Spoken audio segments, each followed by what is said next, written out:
వి gold trusted gold buyers తాకట్టులో ఉన్న బంగారాన్ని విడిపించి ఈ రోజు ఉన్న మార్కెట్ ధరకే కొనబడును. మరిన్ని వివరాలకు సంప్రదించండి 77107720. రాష్ట్ర వ్యాప్తంగా ఇంటింటికి వెళ్ళి చెత్త సేకరణ చేసేటువంటి క్లాప్ ఆటోలను రద్దు చేస్తూ కూడా ప్రభుత్వం ఇటీవల నిర్ణయం తీసుకుంది. దీని మీద ఆ క్లాప్ ఆటో డ్రైవర్లందరూ కూడా ఆగ్రహం వ్యక్తం చేసి ఎలాంటి నోటీసులు కూడా లేకుండా తమను ఉద్యోగుల నుంచి తొలగించడం అక్రమం అంటూ కూడా వాళ్ళందరూ కూడా నిరసన వ్యక్తం చేస్తున్నారు. ఈరోజు ఏలూరులో కూడా క్లాప్ ఆటోలందరూ కూడా దాదాపు 60 మంది ఏలూరులో క్లాప్ ఆటో డ్రైవర్లను విధుల నుంచి తొలగించారని చెప్పి ఆగ్రహం వ్యక్తం చేస్తున్నారు. ఏలూరులో కార్మిక భవన్ వద్ద పెద్ద ఎత్తున నిరసన కూడా దిగారు. మనతో పాటు కొంతమంది నాయకులు ఉన్నారు, వాళ్ళతో కూడా మాట్లాడే ప్రయత్నం చేద్దాం. ఏం చెప్తారండి? అంటే గత 3 ఏళ్ళ నుంచి కూడా వీళ్ళు ఉద్యోగం చేస్తూ ఉన్నారు, కానీ ఇప్పుడు సడన్గా ఎలాంటి నోటీసులు కూడా లేకుండా విధుల నుంచి తొలగిస్తారు. ఏం చెప్తారు? ఇది చాలా అన్యాయం, దుర్మార్గం.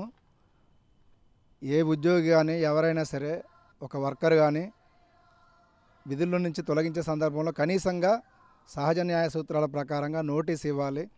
కనీసం ఒక నెల రోజుల ముందైనా సరే తెలియజేయాలి. కానీ ఎలాంటి నోటీస్ ఇవ్వకుండా, ఎలాంటి రూల్స్ రెగ్యులేషన్స్ విధి విధానాలు పాటించకుండా ఈరోజు 60 మంది కార్పొరేషన్లో పనిచేస్తున్న క్లాప్ ఆటోల డ్రైవర్లని ఒకే అర్ధరాత్రి ఏకపక్షంగా తొలగించారు. తక్షణమే వీళ్ళందరినీ అక్రమంగా తొలగించిన వాళ్ళందరినీ కూడా విధుల్లోకి తీసుకోవాలని చెప్పేసి డిమాండ్ చేస్తూ ఉన్నాం. అంటే అధికారులకి దృష్టికి ఏమైనా తీసుకెళ్లారు? దీని మీద అధికారులు ఏం చెప్తున్నారు? ఈ విషయం మీద కమిషనర్ గారిని, మేయర్ గారిని, ఎమ్మెల్యే గారిని కూడా కలవడం జరిగింది. ఇప్పటికే ఇది రాష్ట్ర ప్రభుత్వ నిర్ణయం అని చెప్తా ఉన్నారు. మరి వాస్తవంగా ప్రభుత్వం వచ్చిన తర్వాత చెత్త సేకరణ సంబంధించిన పన్ను నిలుపుదల చేసేసి మరి ఆ విధంగా ఆదాయం లేకుండా చేయడం వల్ల ఈరోజు ఈ వాహనాలు నడపలేకపోతున్నాం అని చెప్పేసి అధికారులు చెప్తా ఉన్నారు. అలాగే లక్షలాది రూపాయలు బకాయిలు ఉన్నాయి, ఆ బకాయిలు చెల్లించకపోవడం వల్ల మేము జీతాలు ఇవ్వలేకపోతున్నామని ఏజెన్సీ వాళ్ళు చెప్తున్నారు.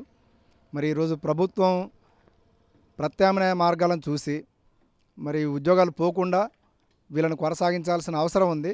అవేవి చూడకుండా ఈరోజు ఏకపక్షంగా మమ్మల్ని అందరినీ కూడా రోడ్డు మీద పడేసి మాకు జీవనోపాధి బ్రతుకు తెరువు లేకుండా ప్రభుత్వం వ్యవహరించింది. ఇది చాలా అన్యాయం. దీన్ని మేము తీవ్రంగా ఖండిస్తూ ఉన్నాం. తక్షణమే విధుల్లోకి తీసుకోవాలని చెప్పేసి డిమాండ్ చేస్తూ ఉన్నాం.